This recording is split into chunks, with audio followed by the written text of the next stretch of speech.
బంగారు నగలు తాకట్టు పెట్టబోతున్నారా? వద్దు. తక్కువ డబ్బులు, ఎక్కువ వడ్డీ ఎందుకు? సింపుల్ గా శ్రీ స్టార్ గోల్డ్ కంపెనీకి రండి. German technology, purity check, best online రేట్లో అమ్మి 2 minutes లో క్యాష్ ని ఇంటికి తీసుకువెళ్ళండి. ప్రశాంతంగా ఉండండి. Call 6366 hi hello, welcome to R Telugu entertainment. Spirit మూవీకి సంబంధించిన ఒక అనౌన్స్మెంట్ వీడియో అయితే వచ్చింది. చూద్దామంటే మనకు అందులో విజువల్స్ అయితే లేవు, మొత్తం వాయిస్ ఓవర్ మాత్రమే ఉందన్నమాట. సో ఈ స్పిరిట్కి సంబంధించిన వాయిస్ ఓవర్లా మన అసలు ఏమున్నది అనౌన్స్మెంట్ వీడియో, దీనికి కొంచెం టీజర్ అనుకుందాం. ఈ టీజర్ స్టార్ట్ అవుతూనే ఒక జైల్ కాడికి ఒక వ్యాన్ ఆర్ పోలీస్ జీప్ అయితే వచ్చి ఆగుతుంది. అందులో నుంచి ఒక కానిస్టేబుల్, ఒక పోలీసు ఒక పర్సన్ని తీసుకెళ్ళి జైలు గేట్ కాడ తీసుకెళ్తాడు. మేబీ ఆ గేట్ కాడ ఉన్న పర్సన్ ఎవరితనని అడుగుతాడు.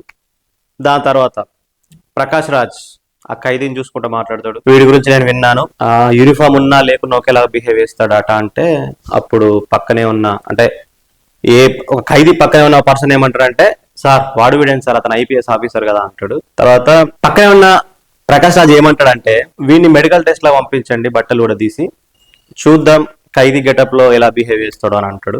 సో ఇలా డిస్కషన్ అయితే జరుగుతుంది అన్నమాట. అప్పుడు ప్రభాస్ డైలాగ్ వస్తుంది, సార్ చిన్నప్పటి నాకు ఒక బ్యాడ్ హ్యాబిట్ ఉంది అంటాడు. అక్కడికి స్పిరిట్ అని పడుతుంది. సో ప్రభాస్ కి చిన్నప్పటి నుంచి ఉన్న బ్యాడ్ హ్యాబిట్ ఏంటి? మూవీలో ప్రభాస్ అయితే ఐపీఎస్ ఆఫీసర్ అంట. సో మరి అతను ఏ పరిస్థితుల్లో జైలుకు రావాల్సి వచ్చింది, ఏ పనులు చేసి జైలుకి రావాల్సి వచ్చింది, అతనికి ఆ బ్యాడ్ హ్యాబిట్ ఏంది అనేది మనం తెలుసుకోవాలని. సో మొత్తానికైతే సందీప్ రెడ్డి వంక ఒక క్యూరియాసిటీ అయితే క్రియేట్ చేసిండు. సినిమా షూటింగ్ స్టార్ట్ కానట్టుంది, అయినా సరే వాయిస్ తోని హైప్ అయితే తీసుకొచ్చిండు. టీజర్ చూసినట్లయితే ఇంతకుముందు యుఐ అని ఉపేంద్ర మూవీ ఒకటి ఉండే, దానికి కూడా ఇట్నే విజువల్స్ లేకుండా ఓన్లీ వాయిస్ ఓవర్ తోని, అంటే ఓన్లీ వాయిసెస్ తోని ఈ టీజర్ అయితే తయారు చేసిరు ఆ మూవీకి. మేబీ దాని నుంచి అయినా ఇన్స్పైర్ కావచ్చు. అంటే ఎందుకంటున్నా అంటే ఇది మాత్రమే ఇలా మొదటిసారి వచ్చింది, ఓన్లీ ఆడియోతో టీజర్ వచ్చింది అనుకున్నా. బట్ ఉపేంద్ర మూవీ కూడా ఒకటి వచ్చింది యుఐ అని, దాని టీజర్ కూడా ఇట్నే వితౌట్ వీడియో ఓన్లీ ఆడియో వచ్చింది అనమాట. సో మొత్తానికైతే మరి ఎట్లున్నది, విజువల్స్ లేకపోయినా ఆడియోతోని మనకు హైప్ అయితే ఎక్కించారు. మనకు ఈ టీజర్ లో ఆడియో వినంగానే మనకు ప్రభాస్ క్యారెక్టర్ ఏంటి, అతని బ్యాడ్ హ్యాబిట్ ఏంటి అనేది అర్థమవుతుంది. సో ఈ సినిమా ఎలా ఉండబోతుందని మనకు ఒక శాంపిల్ లాగా చూపించండి సందీప్ రెడ్డి వంగ. మొత్తానికైతే ప్రభాస్ బర్త్డే రోజు మన సందీప్ రెడ్డి వంగ ఒక అప్డేట్ అయితే ఇచ్చిండు స్పిరిట్ మూవీకి సంబంధించి.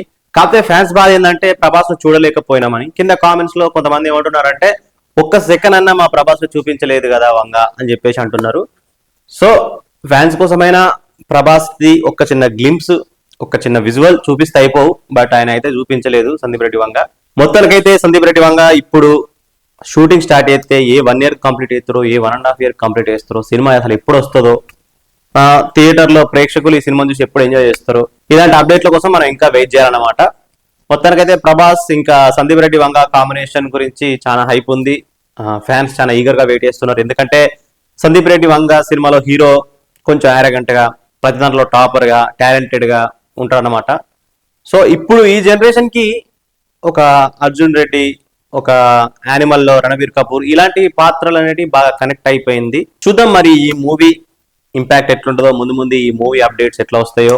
ఈ స్పిరిట్ అనౌన్స్మెంట్ వీడియో ఆ టీజర్ ఇది చూసినాక మీకు ఏమనిపించింది అనేది మీరు కామెంట్స్ రూపంలో తెలియజేయండి. ఈ వీడియో కనుక మీకు నచ్చినట్లయితే తప్పకుండా లైక్ చేయండి, కామెంట్ చేయండి, షేర్ చేయండి. మా R Telugu entertainment YouTube channel ని తప్పకుండా సబ్స్క్రైబ్ చేసుకోండి. Thanks for watching.